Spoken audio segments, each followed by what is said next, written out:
Saya kira kan kami di P3 sudah berkali-kali menyampaikan bahwa proses pencapresan di P3 ini berbasis pada proses bottom up.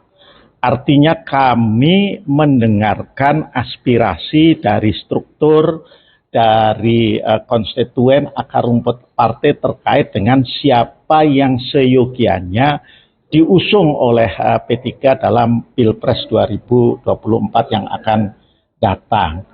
Nah, memang dalam proses bottom up itu tentunya suara aspirasi itu tidak tunggal, ya, tidak tunggal, dan memang selama ini teman-teman di jajaran tingkat wilayah DPP 3 dan kemudian tingkat kabupaten kota atau DPC diberi keleluasaan untuk mengekspresikan, tentu berdasarkan masukan-masukan dari konstituen dan akar rumput partai di daerahnya masing-masing itu untuk menyuarakan. Kita tahu ada sejumlah nama yang selama ini saya kira teman-teman media juga sudah mengetahui disuarakan di lingkungan struktural P3, ya.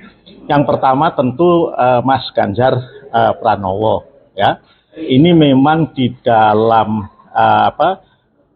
Rapimwil, rapat pimpinan wilayah atau Mukerwil, musyawarah kerja wilayah, ya, itu paling banyak memang disuarakan, ya, untuk diusung sebagai bakal calon presiden, ya. Selain nama Pak Ganjar ada nama Mas Anies Baswedan, ya, yang juga disuarakan oleh beberapa DPW. Ada juga bahkan misalnya akar rumput itu yang konstituen yang menyuarakan Pak Prabowo, ada juga Pak Sandi, Pak Erick Thohir, ya, itu semua memang disuarakan. Nah, tetapi pada akhirnya kan partai itu kalau di P3 itu kan harus melakukan forum permusyawaratan, ya. Maka selama 2 hari ini kami di Jogja ini melakukan rapat pimpinan nasional yang dihadiri oleh para pengurus DPP, termasuk majelis-majelis yang ada, ya, majelis pertimbangan partai, majelis syariah, majelis pakar, majelis kehormatan. Kemudian dihadiri juga oleh pimpinan-pimpinan wilayah seluruh Indonesia, ya. Nah, ini yang nanti akan diumumkan oleh Pak PLT Ketua Umum, ya. Siapa yang akan diumumkan, ya tunggu dulu, gitu ya. Pak, itu, ya. Itu. Kalau memang nanti Ganjar Pak yang dibacakan, ya, Pak, harapan P3 apa sih Pak? Ya kalau ini ya, kalau saya kan nggak tahu, yang tahu persis kan Pak PLT Ketua Umum, ya. Tentu harapannya yang pertama adalah siapapun capres yang diusung P3 maka cawapresnya, karena kami belum mengerucutkan dalam arti nama atau sosok soal bakal calon wakil presiden, kami baru sampai pada kriteria saja.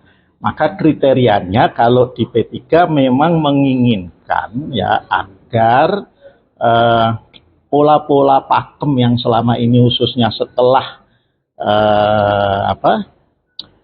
era reformasi, pakem bahwa kalau presidennya dari kalangan katakanlah religius, santri, wapresnya adalah yang nasionalis, dan demikian sebaliknya. Kan kita sudah mengikutinya dari mulai zaman Gus Dur, Ibu Mega, kemudian Ibu Mega Pak Hamzahas, Pak SBY, Pak JK, yang agak keluar dari pakem, atau yang keluar dari pakem itu kan hanya Pak SBY, Pak Budiono. Kemudian kembali lagi Pak Jokowi, Pak JK, nah, dan kemudian Pak Jokowi, Kiai Ma'ruf Amin. P3 berharap itu pakem itu dipertahankan. Ya, itu. Ya itu tadi. Ya kriteria umumnya adalah ya beliau adalah representasi dari kelompok religius lah, Muslim, ya.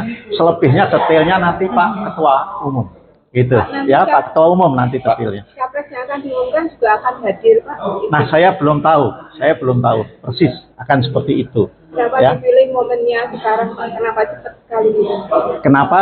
Ya ini karena memang sudah kita rencanakan gitu ya. Kita ingin juga memulai kerja-kerja dalam rangka tidak hanya Pilpres tapi juga Pileg itu di momen Idul Fitri ini. Itu. Kira-kira Ya. berapa persen Pak untuk membawa kemenangan misalkan Ganjar nih untuk P3 sendiri Pak? Nah, ya itu kan sudah kelihatan dari survei-survei lah ya. Tetapi sekali lagi kan Pilpresnya masih berapa bulan lagi? 10 bulan lagi yang akan datang. Tentu ada waktu bagi setiap calon presiden itu untuk membuild up ya baik akseptabilitas, popularitasnya yang pertama, kemudian akseptabilitas dan tentu elektabilitasnya. Pak, kalau hari ini ada berapa tokoh politik yang akan menghadiri atau? Saya kira ini memang forum bagi kami internal, jadi kami memang tidak mengundang yang eksternal.